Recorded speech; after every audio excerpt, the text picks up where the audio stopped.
Welcome to Talk with Kristen with an E, the podcast that's like therapy, but cheaper and way more fun. I'm Kristen, host, storyteller, and occasional overthinker. From making friends to surviving burnout, reminiscing on our younger days, and learning how to adult, we'll chat about all life's lessons and laugh in between. So grab your drink, get comfy, and let's talk it out.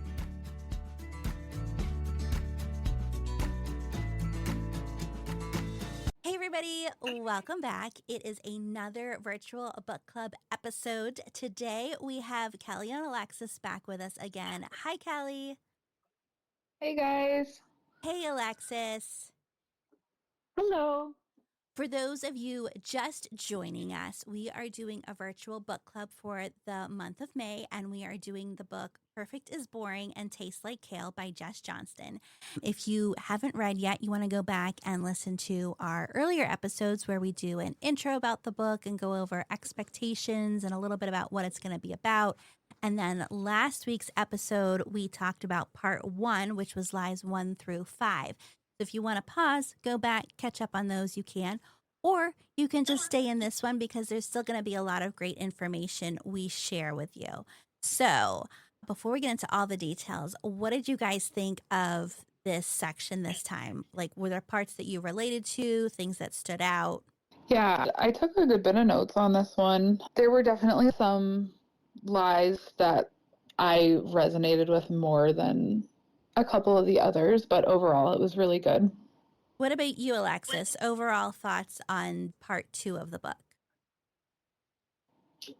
I think maybe in some ways these ones I related to more than the part 1, but they've all been applicable to my life. I've really enjoyed that. And it was a good one. It was a good part 2. I really enjoyed it. Yeah, so I agree with that. I was taking even more notes and having more comments because these definitely spoke to me more. Part 2 is called The Lies That Keep Us from Connection, or How to Quit Performing and Start Belonging. Lie number 6, if I'm rejected, I will die. Lie number 7, my job is to keep people happy and make sure they like me. Lie number 8, neighbors are weird. Lie number 9, asking for help is a terrible idea because then everyone is going to know I need help. Now that we know the chapter numbers, if you guys want to say which one was the most relatable for you, for me this time, I think it was definitely my job is to keep people happy and make sure they like me. Because that's really something I struggle with. Alexis, did you have one of those chapters that was most relatable to you? Number 7, too. And Kelly? I definitely resonated with 7 as well, but I had a lot of thoughts on 8 and 9 also. Well, we will jump right into it then. So the overall part of part 2 is the lies that keep us from connecting, or how to quit performing and start belonging. So a lot of it was about rejection and feeling like you have to, like she said, the performing part, like you're putting yourself out there and performing instead of just belonging, which I feel like is a huge thing in my life. So when we're looking at connection and you think about where you're at now, what does real connection look like today versus 5 years ago? For me, things are just different. I mean, we had a complete life change in 5 years as far as moving to someplace new. We have different opportunities now, and in a lot of ways, those opportunities have allowed me to connect more with people. I would say I actually have a better support system and connection now than I did 5 years ago. But I also think that some of that comes with age.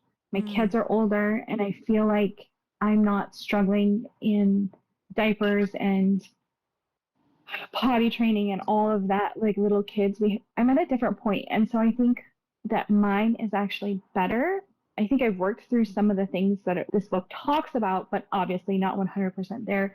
They've kind of naturally worked themselves out as I've aged and as my kids have aged. So for me, I would say things are better than they are now just because of location and just some life changes that we made as far as moving. Yeah, so My story is kind of similar. We also have done an out-of-state move a couple of years ago.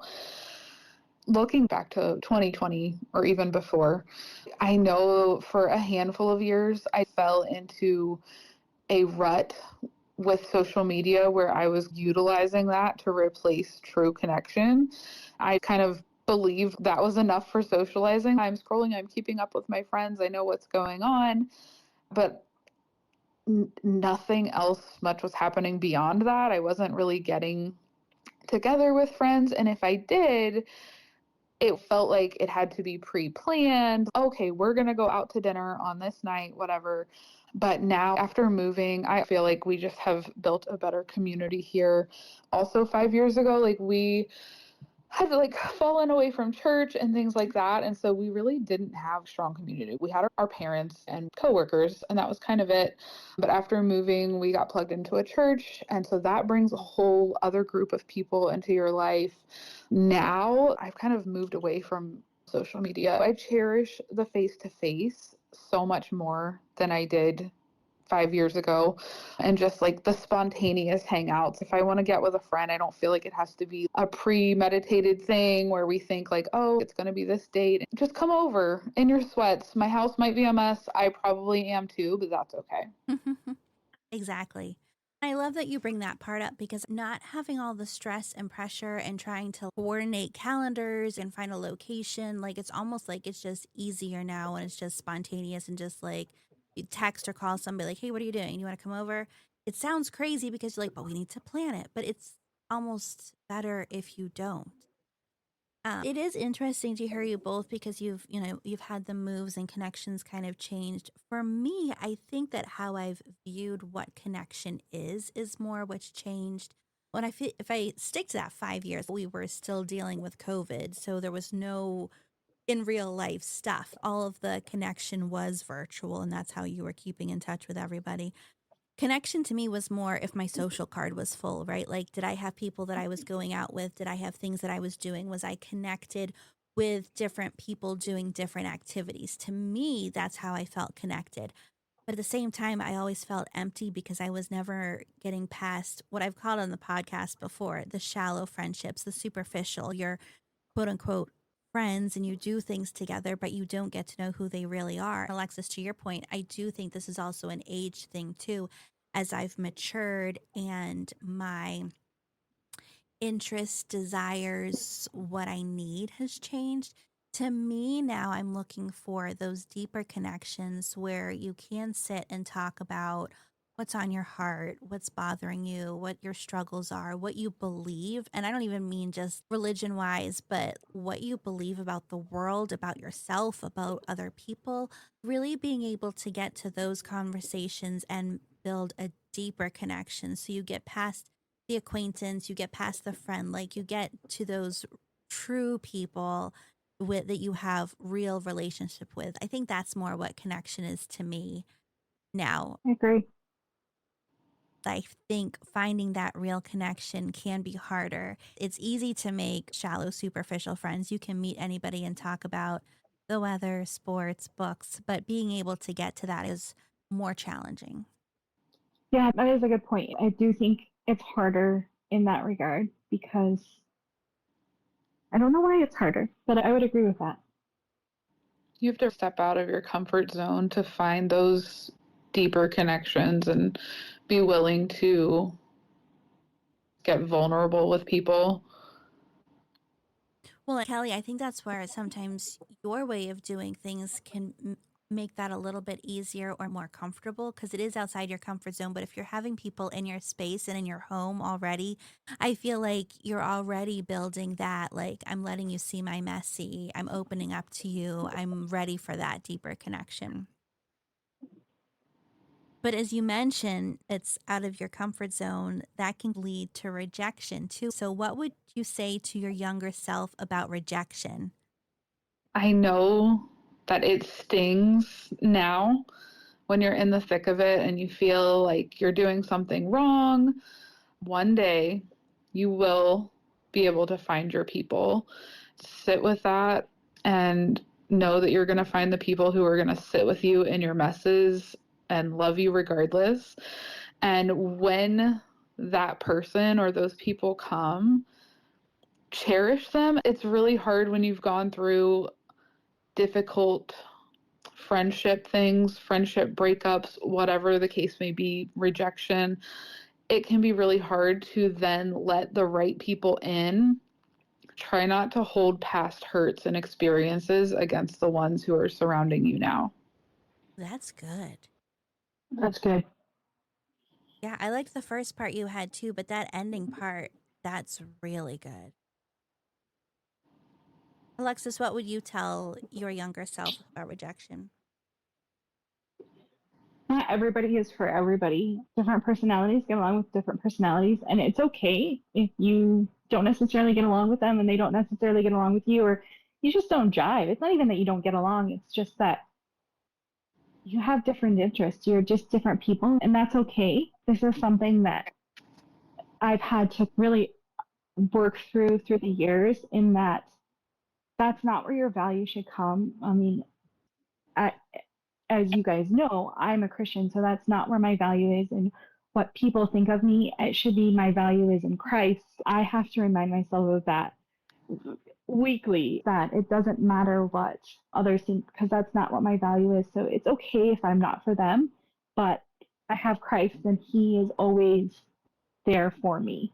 So that's what I would say. So I think if I were talking to my younger self about rejection, I would be honest with her and say, it's a bummer being rejected, but being able to accept that not everyone is going to like you, and that's okay because you are not going to like everybody else, and that is okay. If you can get past the rejection and stop trying to find validation in other people's opinions of you and grow your confidence from within, the sooner you can do that, the more abundant life you'll be able to have. You can flourish when you stop caring about if people like you or not and just accept that you like you and build upon that.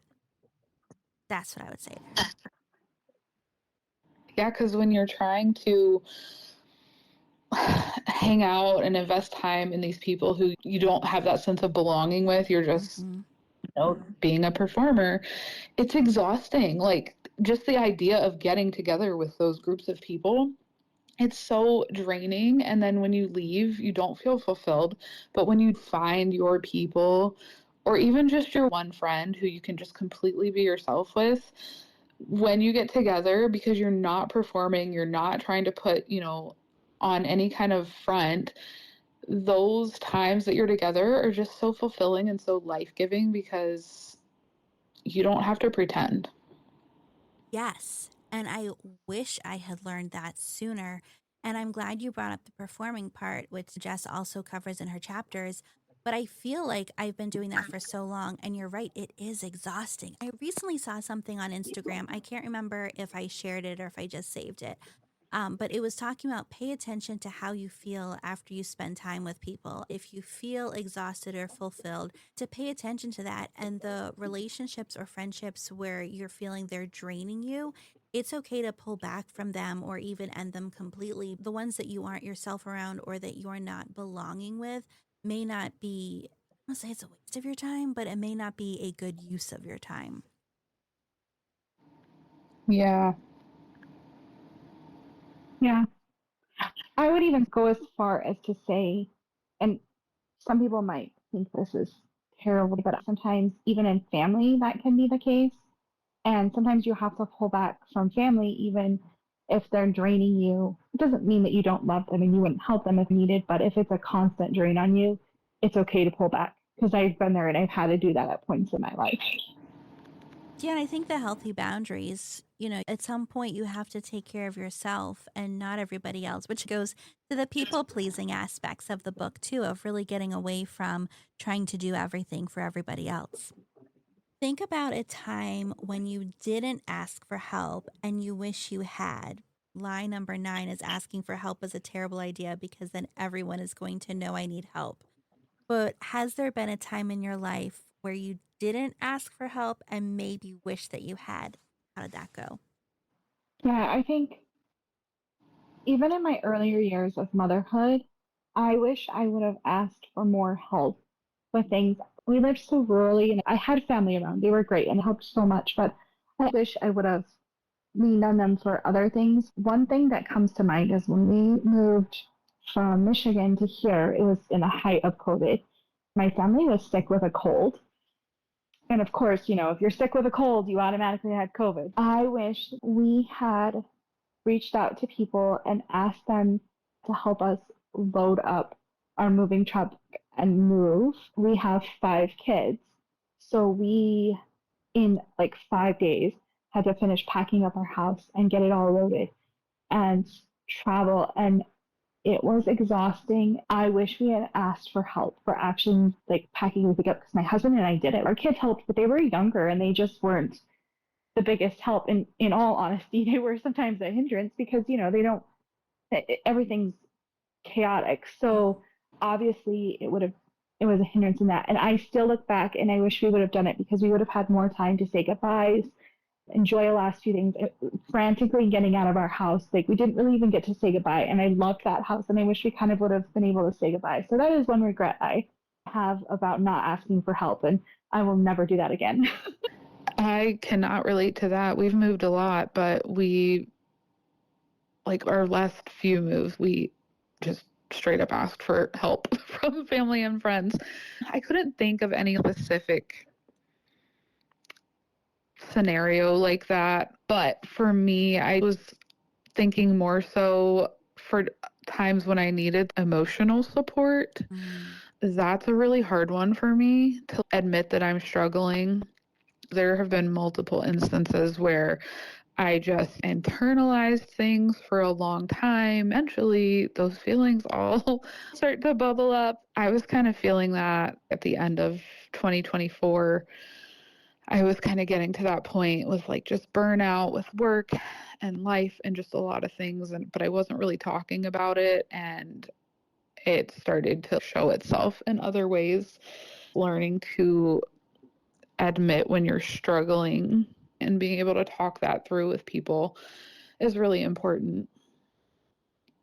Yeah, for sure. I can relate to that because I also will keep things inside and let it bubble up and then I just explode. And people are like, we didn't even know that you had that going on. Why didn't you ask for help? A few months ago, things at work were not great. And I felt like I had to do it all because if I didn't do it, who was going to do it? Or if I gave it to somebody else, they weren't going to do it right. So I just needed to do it myself. But then I just kept taking on so much. And then I remember just cracking. I started crying and I'm like, but I've got this and I've got this. And like, well, why don't you give that to somebody else? And once I was able to be like, okay, well, let me see if I can have somebody do this and somebody do that. And it is hard asking for help because it's like, well, I should be able to do all this. Like, this is my job. I can do it. And it is really hard for me to admit that I can't. Well, not that I can't. See, I can't even admit it now. But it's hard for me to admit that maybe I can't do it all or I do need some help. It is really hard for me. And I don't know if it's a pride thing or it's just like she says, because I have this image like people think that I'm competent and that I can do things. And I am competent, but if I need help, what if they think I can't? So it's hard for me. It's really hard. Which leads us into the highlights from the chapters. Does somebody want to go first and share something that stuck out with you from the line number 6? If I'm rejected, I will die.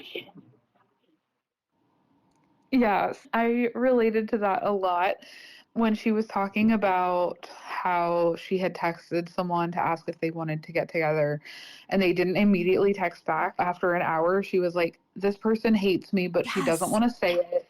I am so guilty of that sometimes. A funny example that popped into my head with that was, I can't remember if I said this on the podcast or not, but I was going out for our church worship team and they do ask that you send in a video of you singing just because like there's people out there who would try to join and really can't carry a tune. They just like to know what they're dealing with when you're coming into it. And so I sent my video in. This was the week leading into Easter. So I knew that the worship director was very busy and they were practicing, rehearsing, all the things. I fully logically did not expect to hear back until that following week. But I sent my video on like a Tuesday because I hadn't heard back by Friday. I was like, they hated it. I was terrible. When she was talking about that, it made me laugh because I'm so guilty of that. I think probably a lot of us are. Oh, for sure. If somebody doesn't message me back in what I think is a reasonable amount of time, I'm like, that's it. She hates me. I did something wrong. She's mad at me. Meanwhile, I can be sometimes the worst at texting back. I'm not mad at anybody. And I think we've done this before too, where you see a text, you reply in your head, but you don't actually send it. And then like 3 days later, you're Oh, like, yeah. why didn't so-and-so write back to me? Oh, because I never actually replied. Yes, I do that Yeah. often. And so I've gotten better at just chilling out and reminding myself, like, people are busy. It doesn't mean anything that they're not responding to you right now. Or if they do respond and it's just like, okay, or yeah, sounds good. And I'm like, but there's no emoji and it's just a period. God, what did I do wrong? The line that I highlighted in this chapter was, she said, I have a friend who seems like the most secure person in the entire world, but if you ask her, she will tell you that she's often terrified. She just masks it by projecting security. If she hadn't told me that from her own lips, I wouldn't have believed it. I have both seen people like that, and I think I have been someone like that, where it's definitely a mask. Like, if I keep saying everything's fine, it'll be fine. And I think it's kind of that thing. And I think, Kelly, you'd mentioned too, imposter syndrome. Like, if everybody thinks I have it all together, then it'll be perfect and everything's all together. But how she said it about not realizing what other people is what got me thinking. There's other people that may have insecurities like I do too, and I think they've got it all together and it's not. So I don't know. It's just one of those things that really just makes me think. Alexis, did you have anything from this chapter? I did. Only a couple things that I could relate to. The part that she talks about how they chose like a certain evening every week, like Friday, to keep it simple, and then like you wake up the next morning and you're going to be like, this was a terrible idea. That is my life to a T, because I just get super, I like things planned, but if I have to commit to it and then that week is just crazy with whatever happens and I have that on my plate, it just feels so stressful. And just even the frantic cleaning, like that is us. If we're having people over, there's the frantic cleaning, and I've gotten better where I try to do it sooner. And I've even gotten to the point last year where there were things I didn't clean because we're not coming inside. I don't need to clean my house. We're having a barbecue out on our deck. So I feel like I've gotten better about it, but I could relate to all that. And it's not even necessarily about rejection. It's just about this happening to have things perfect, which is ironic if you think about it. Because that's what we're working on. That's where we've been. I can relate to that. I mean, when she was saying that, I mean, it's even just simple things like committing to helping out at church every Wednesday for months on end. Wait, that's a lot. What if we're sick? My brain probably goes a little too far onto that. So I laughed and I could relate to that entire story. I laughed when she said kale tastes like broken dreams. Yes. Sorry, Alexis. I was like, oh, that line probably hurt Alexis a little. She's like, no, it doesn't. I giggled about it and I thought, well, that's okay. Some people may think that. And I can see where, I mean, it's definitely not a brownie. Let's be honest, it's not a brownie. Right. But if you're trying to get your fruits and veggies in, I personally like kale. That's funny. I related a lot too when she was just talking about them making it a point to invite people over. Yes. Because that is something that we have done a lot of since we moved a couple of years ago. And kind of like she said, like we just started by like, oh, we've talked to this couple at church like a handful of times. Let's just ask them if they want to come over for dinner on Friday. And we've made a habit of that. And it has led to some really beautiful friendships. Others, like they've come over, we've had a good time, and things haven't necessarily grown into deep friendship, but that's okay. Not everyone has to be your best friend to still hang out on occasion. Well, yeah, and I think overcoming the fear of rejection is doing it more and more. Like, if you're afraid of it, don't do it. But the more you do it and it works out, great. And then when it doesn't, it's like, that's okay. You get more used to it. I don't know. You've got to put yourself out there. You might get Yeah. rejected, but you won't die. At least not that I don't know anybody who's died from it. Lie number 7. My job is to keep people happy and make sure they like me. Oh my gosh, you guys, I could have like highlighted this entire chapter, but somebody else wants to go first with something they found relatable.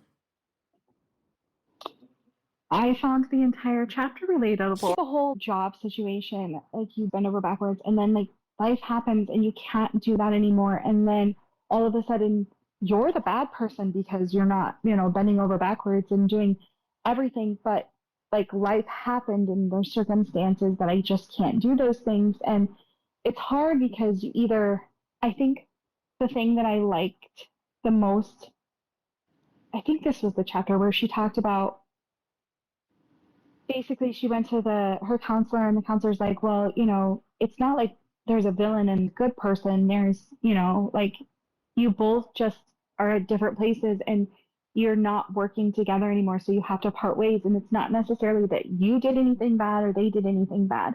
And I do think that there are times when things happen. There is somebody that may have wronged somebody, but that may not be the whole picture. And so to see that perspective as somebody that's dealt with their job and parting ways and losing their job because of some health things, and I could not just be there at your beck and call all the time. But that doesn't necessarily mean we're just at a different point and we can't come to terms. You're not a bad person and I'm not a bad person. I don't know. That really stuck with me and it felt better. It kind of felt a little bit of closure, part of me losing my job in that entire situation. I can see that. I did know, yes, I agreed with everything she said, but she did mention being willing to own your mistakes because sometimes it isn't just a matter of, oh, well, they're upset. That's not my problem. Yes, there are situations where that's true, and we're not responsible for the way people react to things or if they take something the wrong way. But I also don't want to lose sight of the fact that sometimes I am going to mess up. I'm going to make mistakes. I'm going to hurt people's feelings sometimes, unintentionally, I hope. But just being able to sometimes take a step back and recognize that and then being willing to own it. There's a difference between breaking up with the idea of people pleasing versus just being unwilling to own our mistakes sometimes, if that makes sense. Yeah, totally. Yeah. A few of the things I highlighted were things that I felt like I wrote myself. Like, literally, I felt like Jess reached out to my brain or my journal and was like, oh, what Kristen said, this looks good. I'll put it in my book. Be all things to all people. Literally feel that one. It's embarrassing to admit how much I struggle with other people's opinions of me. I know better. It's just a lot of work to do better. It's only in the past few years where I've tried to let go of really worrying about what people think about me. I know it's better, but it's almost harder to do that because it's easier to put it on somebody else. Like, oh, they just don't like me, or why don't they like me? You just get all in your head, which isn't healthy, but it's hard. It's harder. Hi, I'm Jess, and I'm a people pleaser. I also dabble in codependency just for fun. I really want you to like me, and I really, really want you not to be mad at me. I also don't want you to feel anything icky. Like, oh my gosh, you guys. And I feel like it's my responsibility. Like, if somebody's mad at me, or even if I think they're mad at me, I go through everything like, well, did I do this? What did I do that? I spend so much time trying to figure out what I did wrong to make somebody mad at me when somebody isn't even mad at me. It's ridiculous. And as I'm saying this all out loud, there's so many things I need to work on. I do think I'm getting better, though. And I can relate to that though, yeah. Kristen. Everything you said, I could relate to all of that. I really am working on it because I was even just telling somebody today, it's crazy. I feel like I just don't care about these things. Like, I'm apathetic, and not in a bad way. I feel like I finally gotten to a place where I'm becoming more comfortable in my skin and not caring as much about what people think.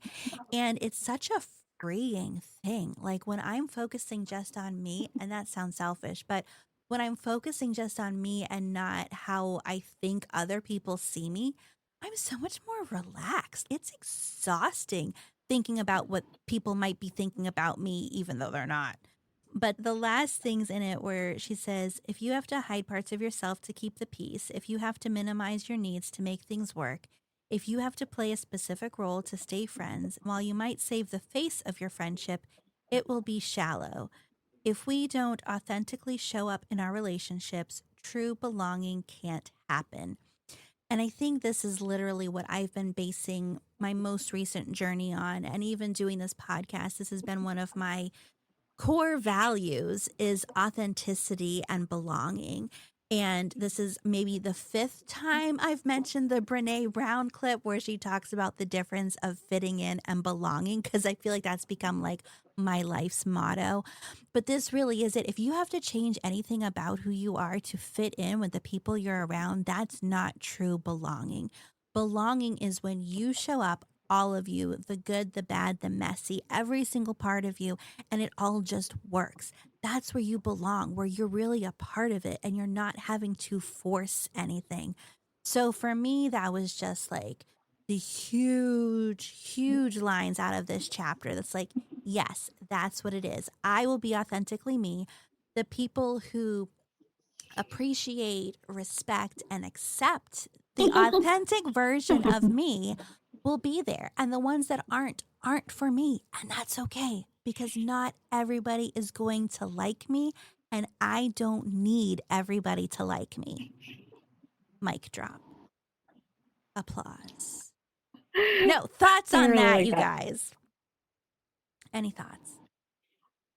I like that. It ties in with this highlight from this chapter. Anytime you're confused, it's because you're taking on someone else's feelings. Your feelings aren't confusing. When you're worried about what other people might be thinking or their feelings, it can make you feel less confident. You're in your head rather than relaxing and enjoying who you are, because who you are isn't confusing. Trying to be what everybody else wants you to be is, that doesn't mean we shouldn't change and shouldn't grow, but trying to fit in to be somebody that you're not is confusing. And doing it for other people.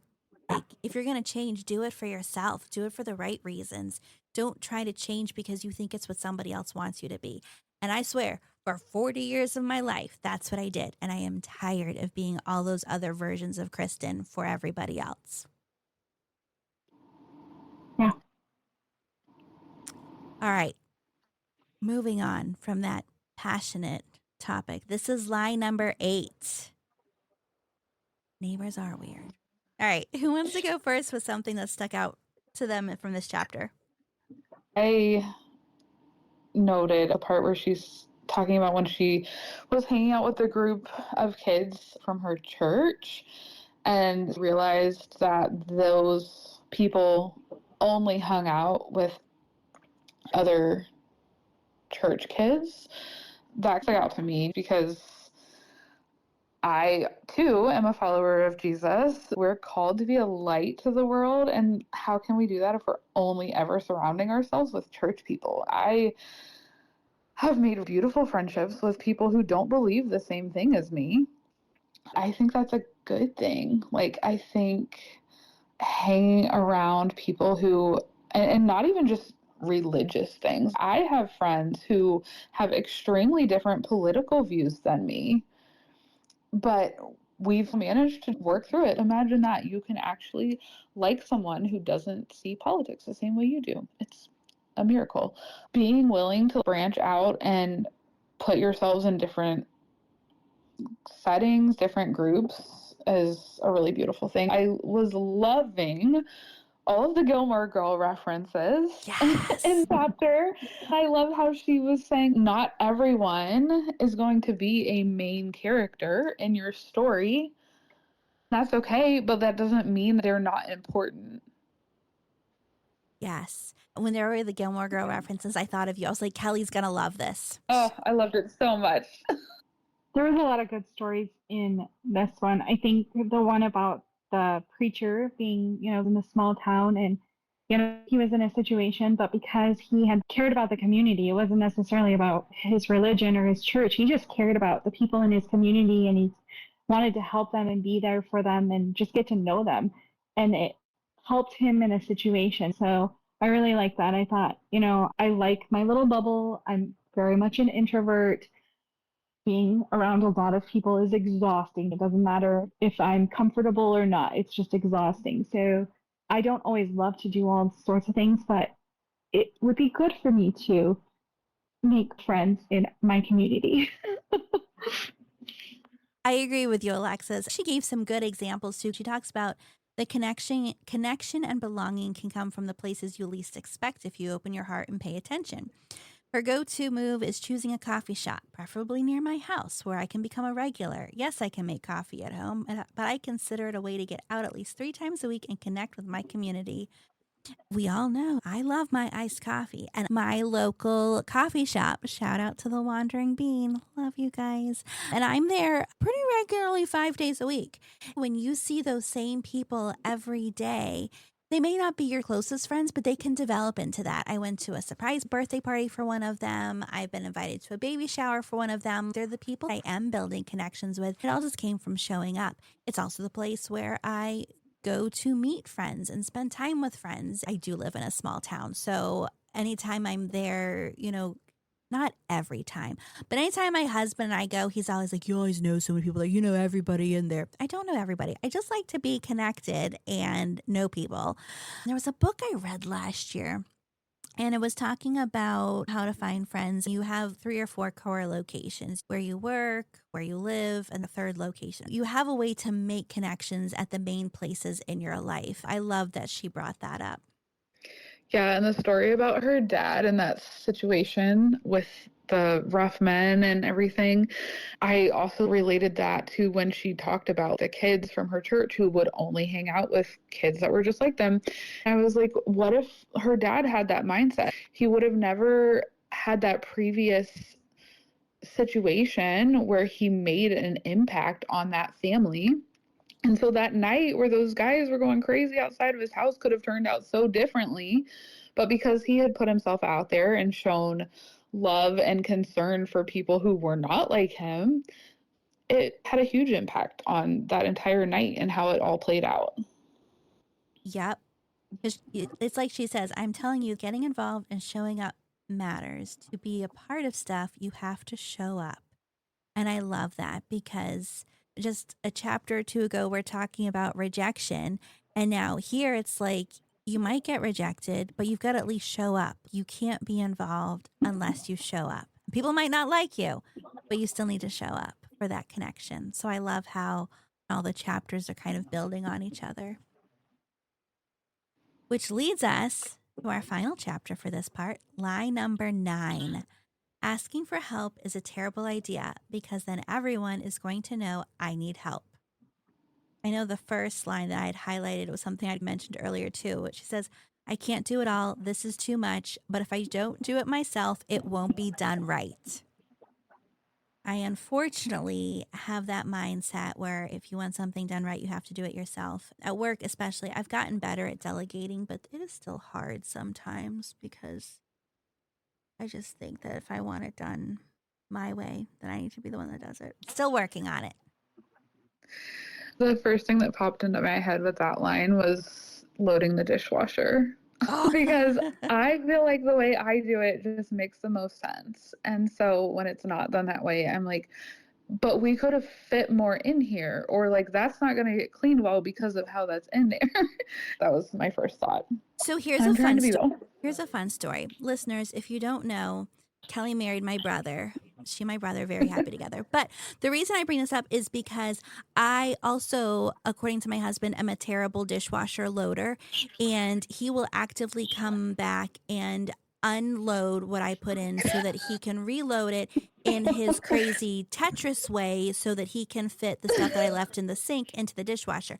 But the reason I bring up that Kelly is married to my brother, because I don't know if he has told you this, we really didn't have a dishwasher growing up. Like, we clean off the table and then I would do the dishes or my mom would do the dishes. Like, we didn't have a dishwasher. It was like from 1960, whatever. It worked sporadically.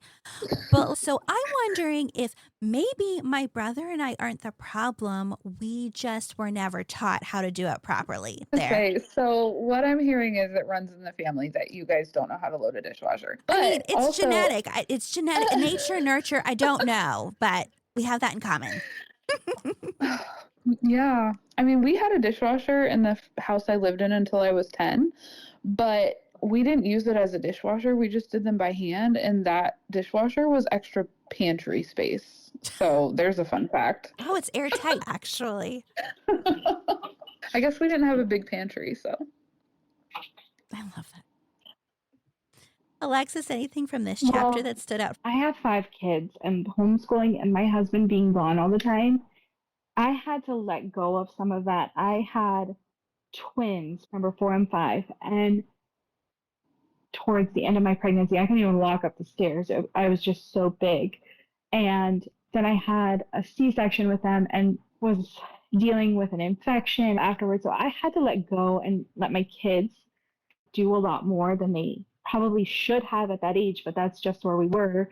And then now they do chores because I think it's good for them. I have had to let go because if I didn't, I would constantly be complaining to them like, you didn't do this right. And that's not helpful for their self-esteem or for them to learn. Obviously, I can come alongside if it's something really big and say, hey, let's do it this way this time. But I kind of had to let go of that. So I can relate to that. I still feel that way about certain things like cooking. I should teach my kids to cook more, but I will just be faster and can get it done better if I do it. So I can relate to some of that too. Yeah. I feel that. I'm trying to teach my son that it's good for him to learn to help around the house and do things, but just really struggle to have the patience to let him do the things. I used to be that way decorating the Christmas tree. When my son was younger, he wants to put ornaments on the tree and he would be terrible. Yeah. Like, here's 16 ornaments in the one spot he decided to put them. And then I'm like trying to discreetly move them. Oh, why don't we put that one over here? Wouldn't it be better over here?